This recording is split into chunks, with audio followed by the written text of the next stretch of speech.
जय जगन्नाथ नमस्कार। आसतु नजर पकड़ा आज टॉप न्यूज अपडेट कौन सब रही किंतु ता पूर्व आपण मानक गोटे अनुरोध भिडियोटी संपूर्ण देखि सुचिंतित मतामत दिंतु। जो मैंने चैनल को प्रथम कर सब्सक्राइब करूँ एवं आसुवा बेल आइकन को प्रेस करूँ जहाँफल प्रत्येक नूतन भिडियोर नोटिफिकेशन आप सर्वप्रथम पाइपर। तेज आसतु नजर पकड़ा आज प्रमुख खबर गुड़िक उपर। आज प्रथम खबर रुगुड़ीबेड़ा ग्राम में 24 प्रहरी यज्ञ अनुष्ठित करंजिया विधायक योगदान। मयूरभंज जिला ठाकुरमुंडा पंचायत अंतर्गत रुगुड़ीबेड़ा ग्राम में वैदिक विश्वशांति 24 प्रहरी यज्ञ मंगलवार 5:30 आयोजित होता। तेबे एथिरे मुख्य अतिथि भाव करंजिया विधायक पद्मचरण हाइब्रू योगदान करते। यज्ञ कार्यक्रम विश्व कल्याण कार्यक्रम सामूहिक शांति एवं सद्भावना प्रार्थना करा। तेबे ग्रामवासी सक्रिय अंशग्रहण एवं आत्मीयतापूर्ण आतिथ्य यह धार्मिक कार्यक्रम को अधिक महत्वपूर्ण करथिला। परवर्ती खबर घुटुर साइटारे नामा शेरमा आर मागे परब अवसर में सांस्कृतिक कार्यक्रम अनुष्ठित। पूर्वतन मंत्री योगदान। मंगलवार अपराह प्राय 4टा समय मयूरभंज जिला बांगीरपोशी ब्लॉक अंतर्गत कुम्हारमंडाकटा ग्राम पंचायत स्थित घुटुर साइटारे लायन श्राघा बय क्लब आनुकूल्य नामा शेरमा आर मागे परब अवसर में सांस्कृतिक कार्यक्रम अनुष्ठित होती। मुख्य अतिथि भाव पूर्वतन मंत्री सुदाम मारंडी योगदान देते। तेबे एथिरे स्थानीय अंचल शह शह लोकंकर समागम होता देखा मिली। परवर्ती खबर भदुबड़ाठारे क्रिकेट प्रतियोगिता अनुष्ठित करंजिया विधायक योगदान।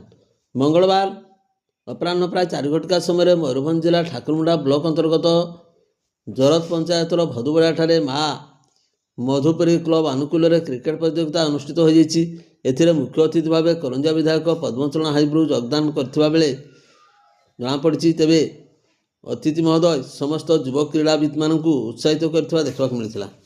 परवर्ती खबर मक्का मदीना यात्रा 29 जन इच्छुक यात्री पक्षर मुंबई एक घरोई travel agent All Adam Tours and Travels आगामी 19,64,000 टंका पठाई सुधा यात्रा करें कि टंका फेरस्त देउन अभियोग संपर्क में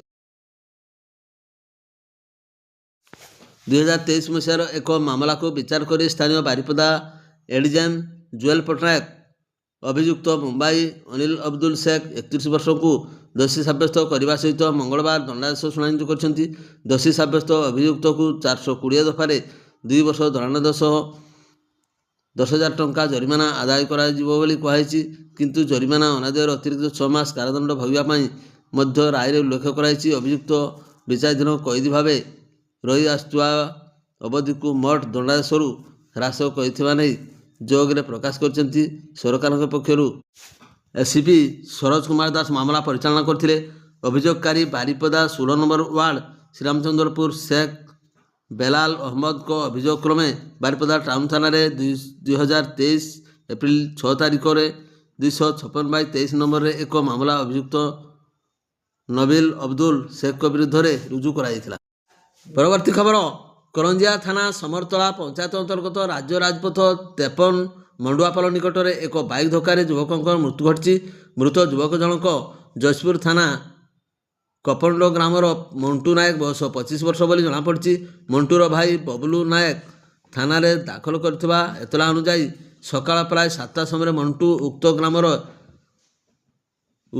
रास्ता रे चाली जाउथिले। पछपटू ऑडी 19H 5205 नंबर थिबा बाइक द्रुत गति आसी तांकू धक्का मारिथिला। बाइक छाड़ी चालक घटनास्थल फेरार हो जाइथिबा बेले मंटूर घटनास्थल मृत्यु घटिथिला। पुलिस घटनास्थल पहुंची मंटूर शव को व्यवच्छेद पठाइबा सहित बाइक को जबत पर थाना रे एक मोकदमा रुजु करी अधिक तदंत करुच्ची पुलिस। परवर्ती खबर रायरंगपुर को भारतर महामहिम राष्ट्रपति द्रौपदी मुर्मू गस्त पूर्व दानबस विमानबंदर सम्मुखें थिबा सरकारी जगार पोखरिया एवं मुर्गा घुटुर 43टी आदिवासी परिवार घरद्वार करी रही आसुले। प्रशासन तरफ सरकारी जमी को उच्छेद करी सेठे होता 43टी परिवार घरगुड़ी को प्रशासन तरफ गत वर्ष बुलडोजर लगाई भांगी दिया। निजर घरद्वार भंगा जाइथिबा लोक माने बेसहारा होई पड़िथिले। क्षतिग्रस्त परिवार लोक मानकर निमंते घरडीह एवं क्षतिपूरण निमंते बहु प्रकार प्रशासनिक द्वारस्थ हेबा सहित आंदोलन सामिल होते। एपरिक ଘର ଭଙ୍ଗା ଯାଇଥିବା ବାବଦ କ୍ଷତିପୂରଣ ନ ମିଳିବା ଯାଏଁ ସେମାନେ ସେଠାରୁ ଉଠିବେ ନାହିଁ ବୋଲି ଚେତାବନୀ ଦେଇଥିଲେ। ଏପରିକି କେତେକ ପରିବାର ତମ୍ବୁ ଏବଂ ତିର୍ପଲ କରି ତଳେ ସେମାନଙ୍କର ପରିବାର ସହିତ ପ୍ରବଳ ଥଣ୍ଡା ସତ୍ତ୍ୱେ ରହିଆସୁଥିଲେ। 2 ତାରିଖ କ୍ଷତିଗ୍ରସ୍ତ ପରିବାର ମଧ୍ୟରୁ 39ଟି ପରିବାରକୁ 1,19,66,800 ଟଙ୍କା ଆର୍ଥିକ ସହାୟତା ଜିଲ୍ଲା ପ୍ରଶାସନ ତରଫରୁ ଭୂ ଅର୍ଜନ ବିଭାଗ ତରଫରୁ ପ୍ରଦାନ କରାଯାଇଥିବା ଜଣାପଡ଼ିଛି। ପରବର୍ତ୍ତୀ ଖବର, ଉତ୍ତର ଓଡ଼ିଶା ତଥା ବଡ଼ସାହି ବ୍ଲକ କଉଡ଼ିଖଣି ଶାଳ ଜଙ୍ଗଲରେ ମା ହିଙ୍ଗୁଳା ମେଳାର ଲକ୍ଷାଧିକ ଶ୍ରଦ୍ଧାଳୁଙ୍କର ସମାଗମ ହୋଇଥିଲା। 3 ଦିନ ଧରି ଚାଲିଥିବା ମେଳାରେ ମା ହିଙ୍ଗୁଳାଙ୍କ ବଡ଼ ପୂଜା ଥିଲା। ମାଙ୍କ ନିକଟରେ ବିଧି ମୁତାବକ ବିଷ୍ଣୁ ଯଜ୍ଞ, ଶିବ ଯଜ୍ଞ ଏବଂ ଦେବୀ ଯଜ୍ଞ ଶେଷ ହେବା ପରେ ଅଗ୍ନିକୁଣ୍ଡରେ ସମସ୍ତ ଭୋଗ, କଦଳୀ, ନଡ଼ିଆ, ଘିଅ ଆଦିରେ ସଂଯୋଗ କରାଯାଇଥିଲା। ବଡ଼ ପୂଜା ଦିନ ସମସ୍ତ ଭୋଗ ସାମଗ୍ରୀ ଶ୍ରଦ୍ଧାଳୁମାନେ ଅଗ୍ନିକୁଣ୍ଡରେ ସମର୍ପଣ କରିଥାନ୍ତି। ଅଗ୍ନିଦେବତାଙ୍କୁ ଶାନ୍ତି କରିବା ପାଇଁ କୁଣ୍ଡରେ ଅଗ୍ନି ସଂଯୋଗ କରାଯାଇଥାଏ ବୋଲି ବିଶ୍ୱାସ ରହିଛି। ଫଳରେ ଶ୍ରଦ୍ଧାଳୁଙ୍କ ଘରେ ଅଗ୍ନିକାଣ୍ଡ ହୁଏ ନାହିଁ। ମାନସିକଧାରୀମାନେ ଶାଳ ଗଛ ଡାଳରେ ଗୁଆ, ଧୂପ ଆଦି ବାନ୍ଧିଥାନ୍ତି। କମିଟିର ସଦସ୍ୟମାନେ ନୀତିକାନ୍ତି ସହିତ ମେଳାକୁ ସୁପରିଚାଳନା କରିଥିଲେ। ଜିଲ୍ଲା ପୁଲିସ ତରଫରୁ ବ୍ୟାପକ ପୁଲିସ ମୁତୟନ କରାଯାଇଥିଲା। ତା ସହିତ ସ୍ୱାସ୍ଥ୍ୟ, ଅଗ୍ନିଶମ ଏବଂ ବିଦ୍ୟୁତ ଆଦି ସମସ୍ତ ବିଭାଗର ଅଧିକାରୀମାନେ ନିଜ ଦାୟିତ୍ୱ ସୁଚାରୁ ରୂପେ ମେଣ୍ଟାଇଥିଲେ। ପରବର୍ତ୍ତୀ ଖବର, ବେତଣୀ ବ୍ଲକ ଅଧୀନ କେନ୍ଦୁଆ ଶିବ ମନ୍ଦିରରୁ ଦିବା 10 ଘଟିକା ସମୟରେ ଜଣେ ଦୁର୍ବୃତ୍ତ ଚୋରି କରୁଥିବା ବେଳେ ଗ୍ରାମବାସୀଙ୍କ ହାତରେ ଧରାପଡ଼ିଥିଲା। ଗ୍ରାମବାସୀ ସମ୍ପୃକ୍ତ ଚୋରକୁ ପୁଲିସରେ ଜିମା ଦେଇଥିବା ଜଣାପଡ଼ିଛି। ଘଟଣାରୁ ପ୍ରକାଶ, ମଙ୍ଗଳବାର ଦିବା ପ୍ରାୟ 10 ଘଟିକା ସମୟରେ ଗଡ଼ଦେଉଳିଆ ଗ୍ରାମର ମନମୋହନ ମଲ୍ଲିକଙ୍କ ପୁଅ ଅନନ୍ତ ନାରାୟଣ ମଲ୍ଲିକ 35 ବର୍ଷ କେନ୍ଦୁଆସ୍ଥିତ ଶିବ ମନ୍ଦିରରେ ପଶି ନାଟ ମନ୍ଦିରରେ ଲାଗିଥିବା ଏକ ଘଣ୍ଟାକୁ ଖୋଲି ନିଜ ବ୍ୟାଗରେ ପୁରାଉଥିବା ବେଳେ ଗ୍ରାମବାସୀଙ୍କ ହାବୁଡ଼ରେ ପଡ଼ିଯାଇଥିଲେ। ଖବର ପାଇ ମନ୍ଦିର ନିକଟରେ ଶତାଧିକ ଲୋକ ଜମା ହୋଇ ବୈଶିଙ୍ଗା ପୋଲିସକୁ ଖବର ଦେଇଥିଲେ। ପୋଲିସ ଘଟଣାସ୍ଥଳରେ ପହଞ୍ଚି ଚୋରକୁ ଥାନାକୁ ଆଣି ପଚରାଉଚରା କରିବାରୁ ପୂର୍ବରୁ ଗତ ଜାନୁଆରୀ 17 ତାରିଖରେ ନିକଟସ୍ଥ ତାରିଣୀ ମନ୍ଦିରରୁ ସମସ୍ତ କଂସା, ପିତ୍ତଳ, ତମ୍ବା, ଗରା, ବାସନକୁସନ ଇତ୍ୟାଦି ଚୋରି କରି ନେଇ ବୈଶିଙ୍ଗା ବଜାରରେ ଥିବା ପରମବ୍ରହ୍ମ ଅଲେଖ ମହିମା କଂସା ବାସନ ଦୋକାନରେ ବିକ୍ରି କରିଥିବା ଜଣାପଡ଼ିଛି। ଏହି ଘଟଣାକୁ ନେଇ ବୈଶିଙ୍ଗା ଥାନାରେ ଏକ ମାମଲା ରୁଜୁ ହୋଇଥିଲା।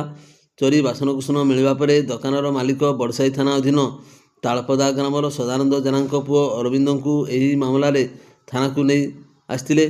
ବୁଧବାର ସକାଳୁ କୋର୍ଟ ଚାଲାଣ କରାଯିବ ବୋଲି ପୋଲିସ ସୂତ୍ରରୁ ପ୍ରକାଶ। ପରବର୍ତ୍ତୀ ଖବର, ରାଷ୍ଟ୍ରପତିଙ୍କ ଗସ୍ତକୁ ଯେପରି ତ୍ରୁଟିଶୂନ୍ୟ କରାଯିବ, କେନ୍ଦ୍ରାଞ୍ଚଳ ରାଜସ୍ୱ କମିଶନ, ଜିଲ୍ଲାପାଳ, ଏଡିଜି, ଡିଆଇଜି ଏବଂ ଏସ୍ପିଙ୍କ ସମେତ ଅନ୍ୟ ଅଧିକାରୀ ନିୟମିତ ରାଇରଙ୍ଗପୁର ଗସ୍ତ କରି ସ୍ଥିତି ଅନୁଧ୍ୟାନ କରିଛନ୍ତି। ପ୍ରସ୍ତୁତି ଶେଷ ପର୍ଯ୍ୟାୟରେ ପହଞ୍ଚି ଯାଇଛି।